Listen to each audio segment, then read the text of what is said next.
북한 핵무기 ICBM 개발 프로그램이 충분히 완료되면 북한의 핵무기 ICBM 개발 프로그램이 충분히 완료되는 시점이 온다면 그것이 가지는 국제정치적 군사적 의미는 무엇이 될까요?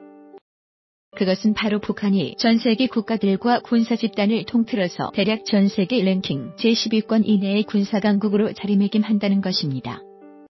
현재 어느 국가 또는 집단의 군사력은 재래식 군사력과 핵전력으로 양분해서 구성되고 평가받는데 재래식 군사력과 핵전력은 구별이나 우위 자체의 의미가 없을 정도로 핵전력이 군사능력 리스트의 가장 상위에 포진하고 평가받는 군사력의 대표 상징물이자 결정체입니다. 핵군사력의 대표적인 국가들은 미국, 러시아, 영국, 중국, 프랑스 등 전통적 군사강국들이고 다른 항목에서 인도와 파키스탄을 거론할 수 있고 이스라엘은 핵무장 국가로 평가되기는 하지만 지정학적 위치나 지역적 특수성으로 인해서 약간 성격을 달리하는 핵무장 국가입니다.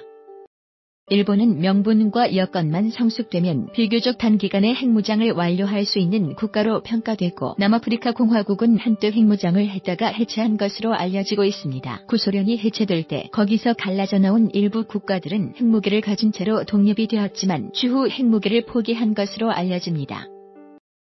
기존 핵무장 국가들도 해당 국가의 입장이나 국가 전략, 지정학적 조건 등을 감안하여 주로 지상 발사 ICBM, 랜드 베이스드 ICBM과 잠수함 발사 ICBM, SLBM 등의 시스템을 병행 발전시키거나 한쪽으로 특화 발전하는 모습을 보여주고 있습니다.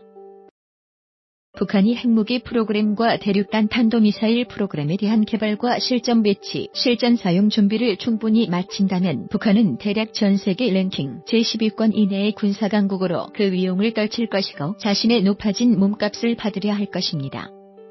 북한은 지상 발사와 잠수함 발사 시스템 양자 모두를 추구하는 것으로 보이고 적국을 기만하고 자신의 핵공격력을 극대화하는 다양한 전술 전략 방책을 추구할 것으로 예상됩니다. 문제는 인류 역사상 국가들 간 자신이 원하고 추구하는 것에 대해서 다른 국가들과 의견을 달리할 때 어떠한 형태의 긴장과 충돌이 발생하여 왔습니다.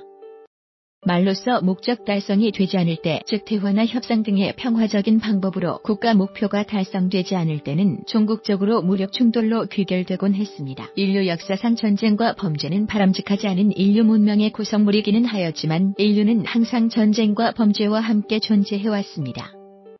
인간과 사회가 존속하는 한 그런 것들은 없어지지 않을 것입니다. 다만 그것들을 가능한 억제할 수 있느냐, 그렇다면 얼마의 기간 동안 억제할 수 있느냐가 관건일 것입니다. 북한이 핵무장과 대륙간 탄도미사일을 개발하는 것은 자신의 체제 유지를 위해서라고 한간에 언급하는 사람들이 있습니다. 그러나 그것만으로는 그들의 집요하고 결사적인 핵무장 프로그램과 핵전략을 설명하기에는 부족합니다. 북한은 핵무기와 ICBM 없이도 수십 년 이상 자신들의 체제를 유지해왔고 지금도 유지하고 있습니다. 북한이 그것들을 추구하는 궁극적인 목표는 결국 체제 유지뿐만 아니라 그 이상의 목표가 있다는 것입니다.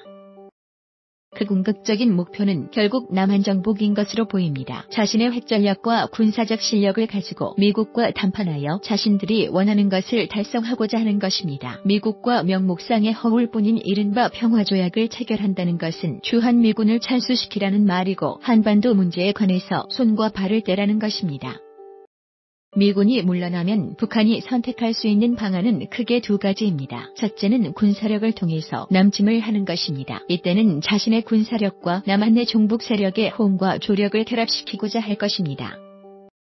남한내 저항 의지와 실력을 제거 또는 최소화시키기 위해서 한국의 방위력을 약화시키는 것은 물론 각종 정치 공작과 사회문화 공작을 집요하고 꾸준히 획책할 것입니다. 모든 것이 뜻대로 되면 결국 자신들의 군사력, 즉 폭력으로 남한을 흡수 통일하는 것입니다. 두 번째 방안은 군사력을 사용하지 않고 즉 비폭력적인 방법으로 남한을 병합하는 것입니다. 군사력은 위협 요소로만 활용하고 정치와 공작, 법률과 선거를 통해 비군사적인 방법으로 남한을 흡수하는 것입니다. 이른바 연방제에 관한 흡수 통일 전략입니다. 대한민국은 이미 전망의 기로에 서 있습니다. 역사와 대화하고 현대를 조망하고 앞날을 내다보는 통찰력이 있는 사람들은 이미 각자 도생의 방안을 생각하고 준비하고 있습니다. 대혼돈과 대갈등 시대를 예상하며 자신의 힘과 실력을 기르면서 투쟁을 준비하는 사람들이 있습니다. 다른 생존 방식으로는 이민을 준비하는 사람들이 있습니다. 그리고 기업들의 경우 직접 투자 방식의 해외 진출로 필요시 언제라도 자신들의 기반을 옮길 수 있도록 미리 구상하고 준비하는 경우도 있을 것입니다. 문제는 위기가 상존하고 날이 갈수록 증폭됨에도 불구하고 정신을 차리지 못하고 있는 다수의 지도층과 대중들입니다. 무지와 무관심, 주인의식 부재, 무책임한 기회주의, 극단적 이기주의 등으로 인하여 텔레비전에서 북한이 핵실험과 미사일 실험을 지속하는 것을 남의 짓불구경하듯 보기만 할 뿐 그것이 가지는 심각한 의미와 위험성을 깨닫지 못하고 있습니다. 알아도 나서지 않습니다. 그 의미와 위험을 아는 경우에도 그 대책 마련과 투쟁에는 나서기를 꺼립니다. 그렇다고 그런 투쟁 세력을 알아주고 지원해주는 것도 아닙니다. 내가 싸우거나 앞서기는 그렇고 너나 나서라 또는 누군가가 하겠지라는 태도입니다. 주인의식 없는 사회나 국가는 결국 내가 주인이다 라는 사람이 주인인 법입니다. 문제는 그 소리치는 사람이 저 북쪽 방향에서 웃고 있다는 점이 슬픈 점입니다. 인류 역사를 돌아보면 한 국가나 사회가 소멸할 때 많은 비극과 고통이 수반된 경우가 비일비재하다는 것을 알 수가 있습니다. 앞으로 혹시라도 그러한 비극과 고통이 대한민국과 우리 국민에게 언젠가 닥칠 가능성을 외면한다면 그 대가는 누군가가 또는 우리 모두가 지불해야 될 피할 수 없는 몫입니다. 세상을 공짜로 살아가려는 자세는 개인과 사회, 국가를 망치는 지름길입니다. 오늘날의 대한민국 공동체 안에서 그 지도층이 앞서가고 대중들이 뒤따라 달려가고 있는 바로 그 길입니다. 이상 끝.